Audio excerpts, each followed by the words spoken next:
सर्व माझ्या भावांना बहिणींना क्रांतिकारी जय भीम।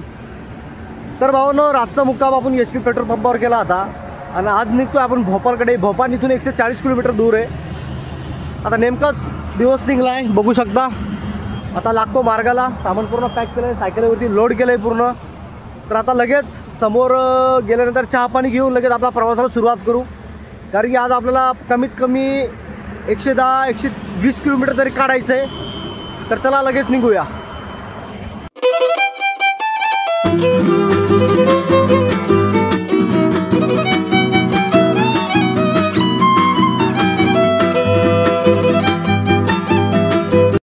स्वागत भावांनो, पुन्हा इथं थोडं थांबलोय उन्हामध्ये। म्हटलं थोडं थांबावं, कारण की थंडी फार होती। तर आता ऊन पडलंय मस्त, तर म्हटलं थोडा वेळ 10-15 मिनटं इथं उन्हामध्ये थांबावा।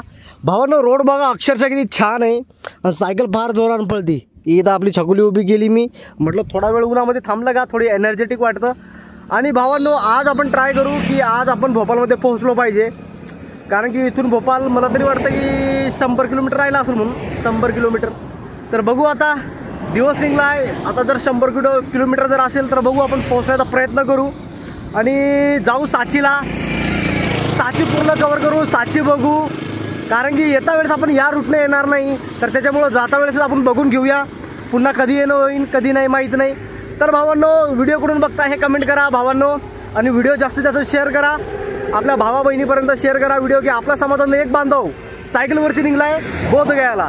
तर भावांनो, भेटू पुन्हा व्हिडिओमध्ये।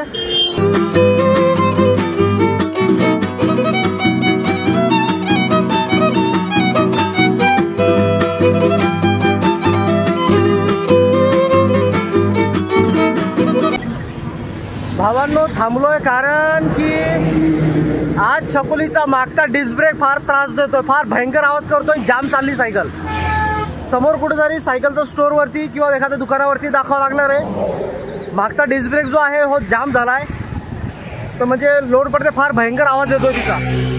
जाणं आता याच रोडने समोर चाललोय भावानो।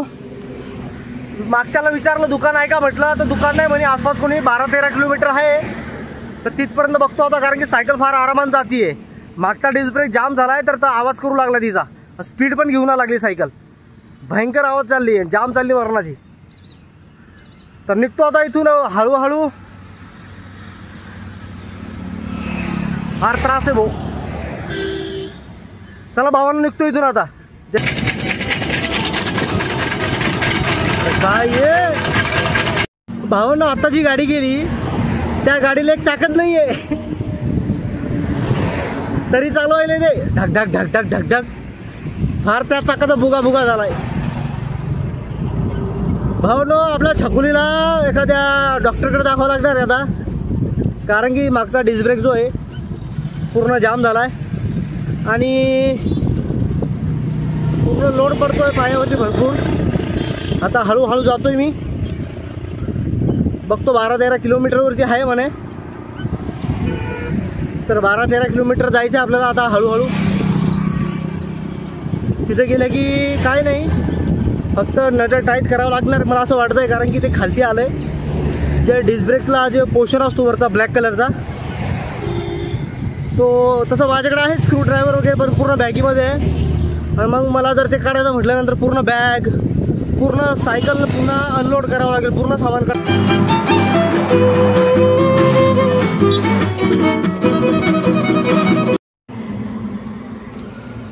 तर भावांनो, या धाब्यावरती थांबलो, म्हटलं काही जेवण वगैरे करावं। 120 रुपये थाळी इथं काहीतरी। तर भावांनो, जेवण करतो, भूक लागली आता मला, जेवण करतो आणि पुन्हा प्रवासाला चालू करतो। सायकलीला दाखवलं, मागं नट वगैरे होते ते टाईट वगैरे केले, आता थोडी व्यवस्थित चालती आहे। तर बघू आज कुठपर्यंत जातो आपण। हे बघा भावांनो, हा धाबा आहे, अजून ते इथले ते वस्ताद आहेत ते बाहेर गेलेले आहेत, ते म्हणजे थांबा म्हणे 5 मिनटं, कॉल वगैरे केला त्या पोरांनी, म्हटलं काय हरकत नाही, बोलवा म्हटलं लवकर। जेवण करतो लगेच जातो पुन्हा। तर भावांनो, इथं पोहे वगैरे ठेवलेले आहेत, पण म्हटलं पोहे वगैरे नको, काहीतरी दमदार खावणं आहे की नाही। या इथं लावली सायकल, हे सायकलचं ना, हे बघा, हे तुम्हाला दर्शवितो। हे बघा, हे जो खालचा भाग आहे ना, यो हा जो भाग आहे, हे बघा, हा जो भाग आहे हा पूर्ण असा ढिला झाला होता, त्याच्यामुळे पूर्ण घासत होतं, हा मध्ये फसत होता डिस्क ब्रेक। तर आता काय नाही, व्यवस्थित झालं, आता काय हरकत नाही. आता हा धाबा आहे, ह्या धाब्यावरती जेवण वगैरे करतो आणि लगेच चालतो आता समोर. तर भावांनो, व्हिडिओ कुठून बघता हे कमेंट करायला विसरू नका.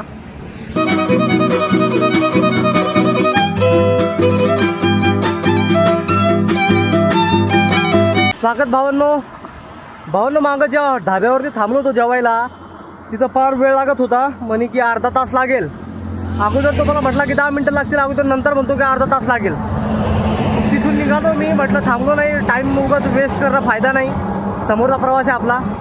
तर आता हायवेवरच आहे सध्याला, हे बघू शकता हायवेनंच उभा आहे. आणि भाऊन या ठिकाणी ना हे झाड आहे बघा, हे आमच्याकडे याला कौट म्हणतात, कौट का काहीतरी बोलतात, तुमच्याकडे काय बोलतात ते सांगा.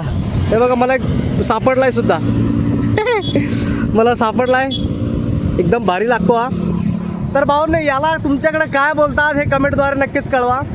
तर आता इथं थोडी सावली होती आणि हा पडलेला दिसला, म्हटलं चला घेऊया उचलून, उगाच समोर जाऊन खाता येईल आरामशीर बसून. तर भाऊने याला काय बोलतात हे कमेंटद्वारे नक्कीच कळवा. समोर एखादा धाबा असा तर पुन्हा म्हणजे जेवण करतो, थांबतो पुन्हा एका धाब्यावरती, कारण की जेवलो नाही त्या ठिकाणी फार वेळ लागत होता. त्याच्यामुळे म्हटलं टाईम वेस्ट करण्यामध्ये फायदा नाही आहे, आपल्याला समोर अजून प्रवास करायचा आहे. तर निघतो भावांना पुन्हा इथं आता 10 मिनटं थांबून.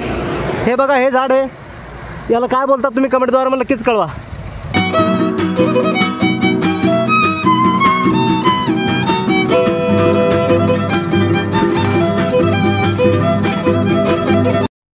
अक्षरशः भावांनो भरपूर थकलोय, कारण की इतकं ऊन आहे, असं वाटतं आपण विदर्भात आहे. आपल्या बुलढाणा जिल्ह्यात जितकं ऊन तपतं ना, तितकं इकडं असं वाटतं तपा लागलंय. भयंकर ऊन आहे अक्षरशः, असा चाललं की असा नडा असा कोरडा पडतो. आणि पलीकडच्या साईडनं मी चालतोय, पलीकडच्या साईडनं चालतोय मी, तर पलीकडच्या साईडनं तर सावलीत नाही बाई, कारण की असं ऊन आहे. तर रस्त्याच्या या कडाला येऊन बसलोय इकडच्या साईडला. चला म्हटलं थोडा आराम करावा, कारण की आपल्याला स्वतःची काळजी घ्यावी लागते. कोणी बोलणार थोडी की बाळा ऊन आहे फार, बसून जा थोडा, त्याच्यामुळं थोडा बसलो. आणि सायकल बघा भावांनो, सायकल तिथं लावली होती ती, कारण तिथं लावण्याचं कारण म्हणजे तिथं ते खंबा आहे तो रोडावरचा, ते किती किलोमीटर आहे ते दर्शवतं ना, तो खंबा आहे. तर त्याला टेकून उभी केली सायकल अक्षरशः, कारण की सायकलीचा स्टँड खराब झाला आहे, कारण की सायकलीवरती छकुलीवरती लोड आहे, त्याच्यामुळे ते स्टँड खराब झालं आहे. बट चला काय हरकत नाही. तर भाऊनो अक्षरशः भयंकर ऊन आहे इकडं थंडी पण आहे, सकाळी भरपूर थंडी वाजते, दुपारच्या वेळेस मरणाचं ऊन तपतंय. आता या अशा ठिकाणी बसलो आहे हायवेवरती, मागं पूर्ण जंगल आहे, वाघ बिघ नाही आला तर म्हणजे झालं बरोबर ना, कारण की पाठीमागं पूर्ण जंगल आहे, रोड सुद्धा एक पलीकडे पूर्ण जंगल आहे. तर म्हटलं थोडा वेळ बसावा, आराम करावा, नंतर निघावा. तर भावांनो पाणी वगैरे पिलं आत्ताच, जेवणाचा काय मेळ जमाना भाऊ, 2 दिवसापासून पूर्ण जेवणाचा मेळ होका लागला. तरी बघतो आता समोर, सध्याला तर काय दिसेना मला धाबा वगैरे, बट पुढे गेल्यानंतर बघावं लागेल धाबा वगैरे आहे का नाही, नंतर जेवण वगैरे करतो. हे भाऊ भयंकर ट्रका चालते भाई, बघू शकता गाड्या किती स्पीडने येतील. आता गाड्या दिसतील तुम्हाला बघा, येऊ लागल्या, गाडी येऊ लागली, कुठंपर्यंत आली ती स्पीड बघा त्याची, बापरे, भुंग भुंग जातात नाही त्या गाड्या, वैंग वैंग वैंग. तर भावांनो थोडा वेळ बसलो आता आणि लगेच निघतो इथून पाणी वगैरे पिऊन, कारण की फार उन्हामुळं फार त्रास व्हायला सायकल चालवायला. तर चला भेटू पुन्हा प्रवासात. व्हिडिओ कुठून बघता भावांनो कमेंट करत जावा मला.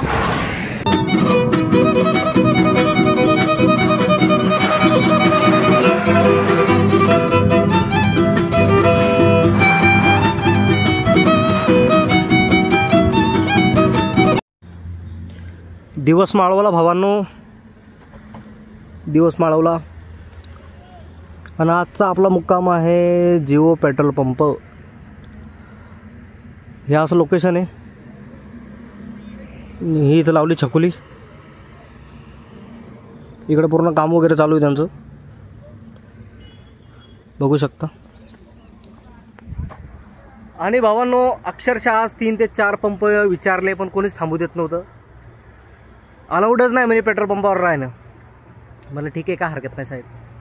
आणि हा शेवटचा पेट्रोल पंप होता. म्हटलं चला विचारावं. शेवटी त्या भावानं परमिशन दिली. म्हणे आधार कार्ड दाखव. आधार कार्ड दाखवलं त्याला. राय म्हणे काय हरकत नाही. जेवण वगैरे फक्त बनवू नको म्हणे. म्हटलं काय हरकत नाही, जेवण वगैरे नाही बनवणार. समोर हॉटेल आहे एक, हॉटेलवरून जेवण वगैरे घेतो. तर भावांनो अक्षरशः आज वाईट वाटलं मला शपथ की इतक्या जणाला आपण विचारतो फक्त रात्र काढायची म्हणून जागा द्या थोडी. तर नाही बोलतात लोक. लोकांना असं वाटतं का चोरी डकेती करायलाच आला काय की या. पण भावांनो एक गोष्ट मात्र लक्षात ठेवा, घराच्या बाहेर पडल्यानंतर तुम्हाला घराची किंमत कळते, पैशाची किंमत कळते, जेवणाची सुद्धा किंमत कळते. कारण की तुम्हाला बाहेर पडल्यानंतर तुम्हाला कोणीच बोलणार नसतं की बाळा जेवण करून घे किंवा काही बस किंवा आराम कर. स्वतःच स्वतः बघावं लागते. तर भावांनो आजचा मुक्काम जिओ पेट्रोल पंपावरती आहे. तर भावांनो तुम्ही माझा व्हिडिओ नेमका कुठून बघता हे कमेंटद्वारे मला नक्कीच कळवत जावा.